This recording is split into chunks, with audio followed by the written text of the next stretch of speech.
ഇന്ന് നമ്മൾ ചെയ്യാൻ പോകുന്നത് ചതുരംഗ ദണ്ഡാസനം, പ്ലാങ്ക് പോസ്ചർ. ഇത് വളരെ ഹെൽപ്ഫുൾ ആയിട്ടുള്ള ഒരു യോഗ പോസാണ്. ഇത് ചെയ്യുന്നത് നമ്മുടെ ഫുൾ ബോഡിയെ ടോൺ ചെയ്യാൻ ഹെൽപ്പ് ചെയ്യുന്നു. ഒരുപാട് ആസനങ്ങളാണ് നമ്മൾ ഓരോ ബോഡി പാർട്സിലേക്കുമായിട്ട് നമ്മൾ ചെയ്യുന്നത്. പക്ഷേ ഈ ഒരൊറ്റ ആസനം കൊണ്ട് ഫുൾ ബോഡിയെ ടോൺ ചെയ്യാൻ ഹെൽപ്പ് ചെയ്യുന്നു. ഇത് ചെയ്യുമ്പോൾ നമ്മുടെ ശരീരം ഒരു സ്റ്റിക്ക് പോലെ സ്ട്രെയിറ്റ് ലൈനായിട്ടിരിക്കണം.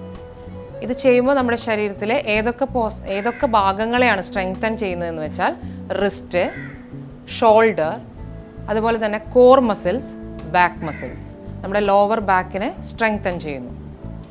ഇത് ചെയ്യുമ്പോൾ ശ്രദ്ധിക്കേണ്ട കാര്യം, നമ്മുടെ ലോവർ ബാക്ക് ഇഷ്യൂ ഉള്ളവർ, എന്തെങ്കിലും റീസെൻറ്റ് സർജറി ചെയ്തിട്ടുള്ളവർ ഈ പോസ് ചെയ്യുമ്പോൾ ശ്രദ്ധിക്കണം.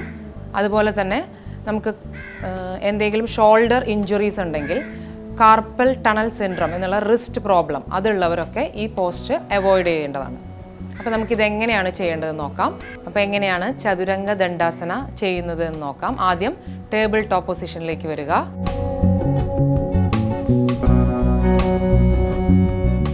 നമ്മുടെ കൈ രണ്ടും സ്പ്രെഡ് ചെയ്ത് വയ്ക്കുക. കൈയുടെ വിരലുകളെല്ലാം സ്പ്രെഡ് ചെയ്ത് വയ്ക്കുക.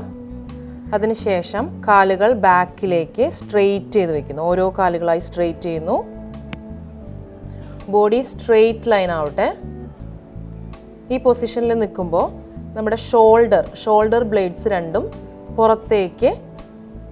പുറത്തേക്കായിരിക്കണം, രണ്ടും ചേർന്നിരിക്കരുത്.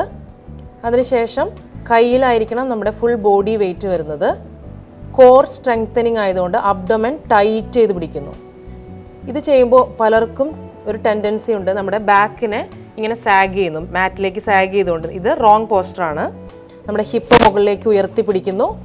അതേപോലെ തന്നെ ഹിപ്പ് മുകളിലേക്ക് പോയെന്നാലും അതും റോങ് പോസ്റ്ററാണ്. നമ്മുടെ ചെസ്റ്റ് രണ്ട് കൈയുടെയും സെൻറ്ററിലായിരിക്കണം. കൈയുടെ സെൻറ്ററിൽ ചെസ്റ്റ് വരുമ്പോൾ നമ്മുടെ ബോഡി സ്ട്രെയിറ്റ് ലൈനായി മാറും. ഈ പൊസിഷനിൽ ഹോൾഡ് ചെയ്യുക. ഒരു 10 ബ്രീത്ത് എടുക്കുക. നോർമലായിട്ട് ഇൻഹെയിൽ, എക്സെയിൽ. ആദ്യം ബിഗിനിങ് സ്റ്റേജിൽ നിങ്ങൾക്ക് ചെയ്യാൻ ബുദ്ധിമുട്ടുണ്ടായിരിക്കും. അപ്പോൾ എന്ത് ചെയ്യണം? ആദ്യം നീ ബെൻഡ് ചെയ്ത് ഒരു 5 ബ്രീത്ത് എടുത്തതിന് ശേഷം നീ ബെൻഡ് ചെയ്ത് ചൈൽഡ് പോസിൽ റിലാക്സ് ചെയ്യുക. റിലാക്സ് ചെയ്തതിന് ശേഷം വീണ്ടും ടേബിൾ ടോപ്പ് പൊസിഷനിലേക്ക് വരുന്നു. കാലുകൾ സ്ട്രെയിറ്റ് ചെയ്യുന്നു. കോർ എൻഗേജ് ചെയ്ത് പിടിക്കുന്നു. കോർ മസിൽസിനെ നന്നായി ടൈറ്റ് ചെയ്ത് പിടിക്കുക. ലോവർ ബാക്ക് താഴേക്ക് സാഗ് ചെയ്യരുത്. നമ്മുടെ കൈ രണ്ടും നമ്മുടെ ഷോൾഡറിന് താഴെയായിരിക്കണം. അതുപോലെ ശ്രദ്ധിക്കേണ്ട വേറൊരു കാര്യം, നിങ്ങളുടെ കൈയുടെ ടിപ്സും അതുപോലെ തന്നെ ഉള്ളം കൈയുടെ ഈ ഭാഗവും വെയിറ്റ് ഈ ഭാഗങ്ങളിലേക്കായിരിക്കണം കൈയുടെ വെയിറ്റ് പോകേണ്ടത്. ഞാൻ ഒന്നുകൂടെ കാണിക്കാം. കാലുകൾ സ്ട്രെയിറ്റ് ചെയ്യുക. Core engage. നോർമൽ ബ്രീത്തിങ് ചെയ്യാം. ഒരു 10 ബ്രീത്ത് എടുക്കുന്നു.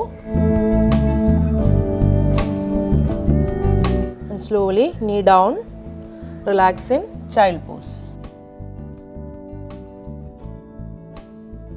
And slowly come up.